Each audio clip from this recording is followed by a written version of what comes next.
selamat malam pemirsa, apa kabar Anda? Saya Dwi Anggia kembali hadir di hadapan Anda dalam Dua Sisi malam hari ini. Pemirsa, sosok Peggy Setiawan barangkali sudah sangat familiar di mata publik. Hampir seminggu belakangan wajah Peggy namanya muncul mewarnai seluruh media.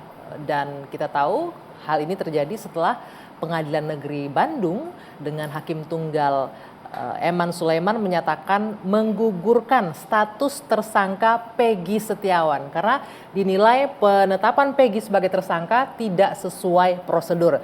Dan meski telah mematuhi juga putusan pengadilan ini, pihak Polda Jabar mengatakan akan terus menangani atau terus mengusut kasus pembunuhan Vina dan Eki dengan tersangka Peggy alias Peron. Tapi pertanyaan besarnya adalah, mungkinkah Peggy kembali jadi tersangka dan bagaimana ujung dari kasus pembunuhan Vina dan Eki, atau mungkinkah akan muncul tersangka baru atau Peggy yang lainnya yang dimaksud oleh polisi?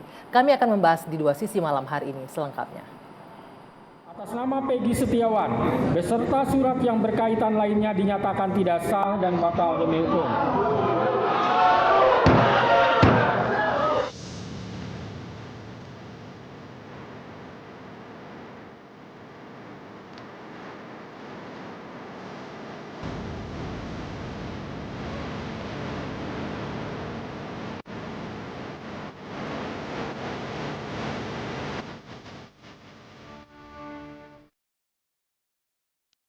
Dalam setiap hari selalu terbayang yakin 100% bahwa saya bebas karena saya merasa tidak bersalah. Namun ini saya merasa gini, saya itu orang kecil melawan orang yang gede besar gitu. Jadi ya saya pesimisnya seperti itu. Saya sama sekali tidak tahu apa-apa dan karena saya kenal sama korban, saya tidak pernah kenal dan tidak pernah tahu seperti apa orangnya, jadi saya tidak pernah tahu apa-apa.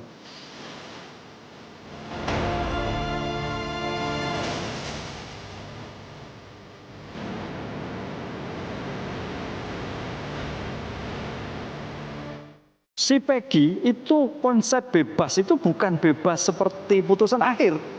Tidak terbukti seperti rumus dakwaan. Enggak. Tapi bebas itu bebas dari status tersangka. Oleh karena itu dimungkinkan kembali Peggy kalau ada bukti baru tersangka kembali.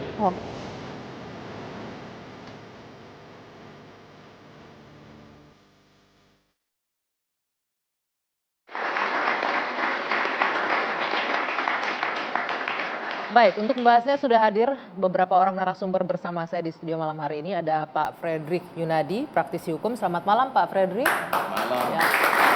Selamat malam. Ada Bung Aristo Pangaribuan. Selamat malam Bung Aristo. Selamat malam. Ya, dan ada Mas Tony dari kuasa hukumnya Peggy Setiawan. Selamat malam Mas Tony. Selamat malam Mbak Anggia. Selamat ini saya ucapkan Ya. untuk putusan hakim. Terima terhadap kasih. Peggy, ya. Terima kasih. Dan di Bu ujung Anggia. sana ada pakar hukum pidana juga, Bung Tengku Nasrullah. Selamat malam.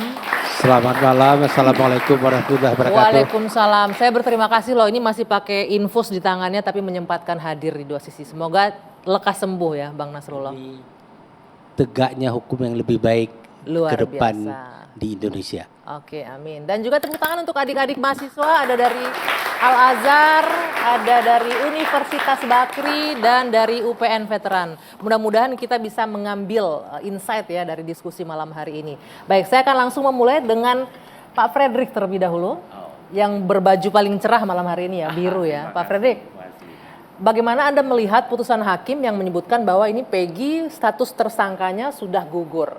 Kalau awam mungkin menilai ini Peggy sudah bebas sama sekali nih, tidak akan mungkin lagi terjerat dengan kasus pembunuhan Vina dan Eki. Tapi dari segi dari kacamata praktisi hukum, Anda melihat ini sesuai dengan harapan publik atau ada hal lain? Jadi menurut Mic-nya boleh digunakan, Pak? Siap. Sebentar sekalian saya buka supaya saya nggak dua kali cari-cari. Iya. Saya sudah mengucapkan selamat kepada saudara Peggy bahwa di mana dia kan sudah bebas secara pribadi. Tetapi saya juga ingatkan kepada saudara Peggy maupun PH-nya bahwa perkara pokok perkaranya kan belum disinggung.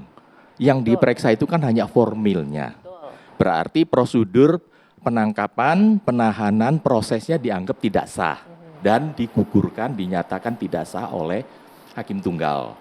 Nah, jangan lupa Perma nomor 5 sorry ya, maaf Pak ya, supaya saya nggak salah, maklum. Nomor 4 tahun 2016, Ya. itu sangat jelas. Saya bacakan Pak isinya. Putusan pra-peradilan yang mengabulkan permohonan tentang tidak sahnya penetapan tersangka tidak menggugurkan kewenangan penyidik untuk menetapkan yang bersangkutan sebagai tersangka lagi. Oke. Setelah memenuhi paling sedikit 2 alat bukti baru yang sah, berbeda dengan alat bukti sebelumnya yang berkaitan dengan materi perkara. Artinya masih ada kemungkinan Peggy yang sekarang diputuskan tidak Udah jadi pasti. tersangka bisa masuk lagi. Bisa, Kalau pasti. polisi Kalau punya bisa alat bukti menyidik dan yang polisi baru. mau menyidik lagi. Oke. Kan saya bukan penyidik Iya, kan, iya, betul. saya juga mewakilin polisi kan gitu Pak. Tapi saya bicara segi hukumnya, bahwa sudah ada peraturan Mahkamah Agung. Peraturan Mahkamah Agung itu adalah pengganti daripada Oke. undang-undang. Kalau begitu pertanyaan begini, bagaimana? Kalau publik menyatakan ini kan baru aspek formilnya, belum masuk ke pokok perkara. Di Betul. formilnya saja terdapat hal yang tidak sesuai prosedur, bagaimana mungkin nih? Baik, kalau kita lihat kan salah satu pertimbangannya alat buktinya nggak cukup kuat ini untuk menjerat. Jadi begini, Bagaimana mungkin bisa masuk ke pokok perkara? begini. Menurut saya membaca putusan pra-peradilan lengkap di sini ya, 115 halaman. Saya meneliti satu persatu apa yang diajukan oleh pemohon dan apa yang dijawab oleh termohon dan kesimpulan dan pendapat hukum daripada yang disampaikan pada hakim tunggal. Di sini Mbak, saya menemukan berapa catatan. Mohon izin ya, saya tidak mengoreksi, saya tidak punya wewenang mengoreksi. Putusan pra-peradilan itu inkrah dan mengikat semua pihak. Oke. Saya menghormatin. Ya. Tetapi saya menemukan adalah ketidaksesuaian atau penabrakan hukum baik sengaja maupun tidak sengaja yang dilakukan oleh hakim. Apa itu Ya, penabrakan begini. hukumnya? Hakim telah melakukan penyimpangan dari sistem hukum Eropa kontinental yang menempatkan peraturan perundang-undangan sebagai sumber utama. Oke. Ingat, kita ini undang-undang adalah sumber utama. Di antara lain menegaskan hukum yang berlaku adalah hukum positif, Oke. ius constitutum. Hukum yang berlaku dan mengikat pada saat ini. Namun membaca isi putusan aku, hakim sengaja mengaburkan isi dan penafsiran undang-undang yang sah dan memberikan penafsiran pendapat pribadi. Hakim. Ya hakim. Bukankah hakim punya kewenangan untuk memberikan Nggak pandangan bisa sendiri? Pak, kalau memang hakim itu bisa menilai tetapi tidak bisa lepas dari rangka Oke. hukum. Oke, titik dulu Betul. sampai di sana. Saya minta Baik. tanggapan dari Mas Tony dulu. Mas Tony, ini disebutkan bahwa ini hanya aspek formil. Masih ada, kalau penyidik masih mau mengajukan lagi dengan alat bukti baru, Peggy masih bisa masuk. Yang satu itu. Yang kedua, menabrak hukum, penyimpangan sistem yang dilakukan oleh hakim, menurut Bung Fredrik. Jadi ini ada kemungkinan klien Anda masih akan bisa jadi tersangka lagi. Tanggapannya? Ya, terima kasih.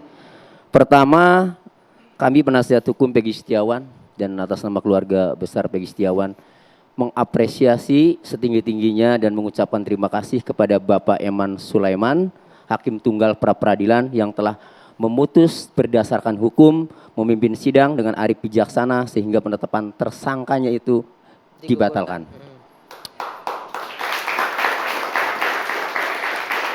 Lalu? Kedua, ya, kami tidak khawatir dengan berbagai kemungkinan seperti yang disampaikan Pak Fredrik.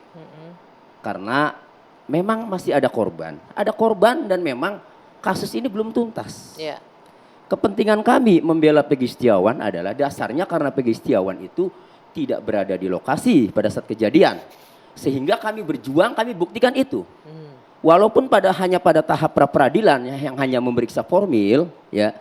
Tapi jangan lupa, sebelum putus pra-peradilan, penyidik Polda Jawa Barat itu telah melimpahkan berkas perkara Peggy Setiawan sebagai tersangka ke Kejaksaan Tinggi Jawa Barat. Ya. Kemudian setelah P18, akhirnya P19 dikembalikan berkas itu dengan berbagai Catatan petunjuk itu ya, angka yang lengkap. harus dilengkapi oleh penyidik. Ya. Kasipenkum Kejaksaan Tinggi Jawa Barat, Pak Cahya, menyampaikan kepada media waktu itu, alasan dikembalikan berkas perkara Peggy Setiawan kepada penyidik diantaranya kurang memenuhi syarat formil dan material. Ya, formil ini kan menyangkut subjek hukum, apakah pelaku tindak pidananya tersangkanya Peggy Setiawan ini jaksa yakin tidak.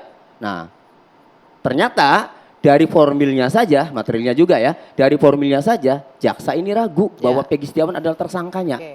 Padahal menurut penyidik dengan rasa percaya dirinya, segudang alat bukti yang dilampirkan dalam berkas perkara itu sudah yakin bahwa Itu adalah inilah Peggy Peron. alias Peron. Oke. Nyatanya dikembalikan.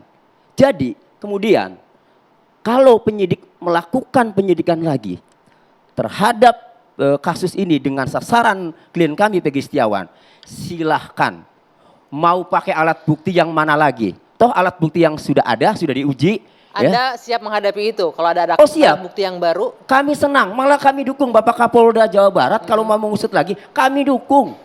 Oke. Siapa tahu ya, cuma jangan kayak yang lama. Yang lama ini CCTV tidak dibuka, handphone tidak dibuka. Yang kalau mau menyidik lagi, kalau ada kemauan untuk mengusut tuntas, mulailah dari nol. Lakukanlah penyidikan dengan metode saintifik yang masih ada handphone, kemudian CCTV. Jangan kemudian melanjutkan ya, hasil penyidikan yang telah dibatalkan ya, Oleh hakim, penyidikannya ya. itu Oke. dihentikan berdasarkan putusan pra peradilan. Baik. Nanti Gitu. kita jeda dulu, kita lanjutkan nanti. Saya ke Bang Nasrullah nanti bagaimana Anda melihat bahwa ini ada penyimpangan sistem hukum yang dilakukan oleh hakim dalam mengambil keputusannya. Tapi kita jeda dulu sejenak Bang Nasrullah, usai jeda dua sisi akan kembali saat lagi.